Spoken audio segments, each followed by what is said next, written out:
ಇದ್ರ ಮೇಲೆ ನನ್ನ ತಾಯಿ ತುಂಬಾ ಚೆನ್ನಾಗಿ ತುಳು ಮಾತಾಡ್ತಾರೆ. ಒಂದ್ ದಿವಸ ಅವ್ರನ್ನ ಕಳಿಸ್ಕೊಡ್ತೀನಿ, ನೀವು ಕೇಳಿ. ನಾನೇ ಮಾತಾಡ್ತಾ ಇದ್ದೀನಿ ಅನ್ಕೊಂಡು ನನಗೆ ಬೇರೆ ಏನು ಹೇಳ್ಕೊಟ್ಟಿಲ್ಲ. ಎಂಚಿನ ಮಾರರೆ ಉಣಸಾಂಡ ಇಷ್ಟು ಹೇಳ್ಕೊಟ್ಟಿದ್ರು ನನಗೆ.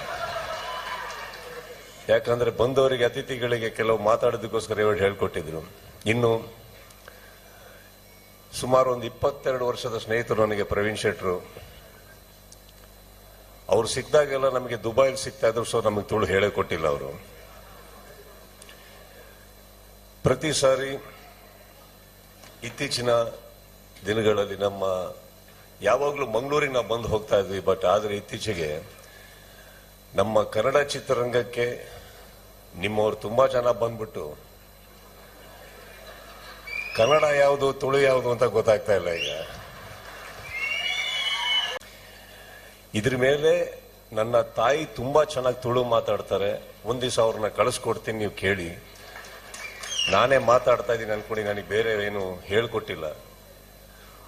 ಎಂಚಿನ ಮಾರರೆ ಉಣಸಾಂಡ ಇಷ್ಟು ಹೇಳ್ಕೊಟ್ಟಿದ್ರು ನನಗೆ. ಯಾಕಂದ್ರೆ ಬಂದವರಿಗೆ, ಅತಿಥಿಗಳಿಗೆ ಕೆಲವು ಮಾತಾಡೋದಕ್ಕೋಸ್ಕರ ಇವರು ಹೇಳ್ಕೊಟ್ಟಿದ್ರು. ಇನ್ನು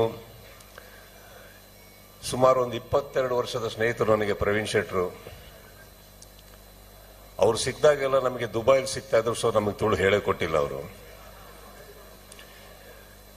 ಪ್ರತಿ ಸಾರಿ ಇತ್ತೀಚಿನ ದಿನಗಳಲ್ಲಿ ಯಾವಾಗಲೂ ಮಂಗಳೂರಿಗೆ ನಾವು ಬಂದು ಹೋಗ್ತಾ ಇದ್ವಿ. ಬಟ್ ಆದರೆ ಇತ್ತೀಚೆಗೆ ನಮ್ಮ ಕನ್ನಡ ಚಿತ್ರರಂಗಕ್ಕೆ ನಿಮ್ಮವ್ರು ತುಂಬಾ ಜನ ಬಂದ್ಬಿಟ್ಟು ಕನ್ನಡ ಯಾವುದು ತುಳು ಯಾವುದು ಅಂತ ಗೊತ್ತಾಗ್ತಾ ಇಲ್ಲ ಈಗ.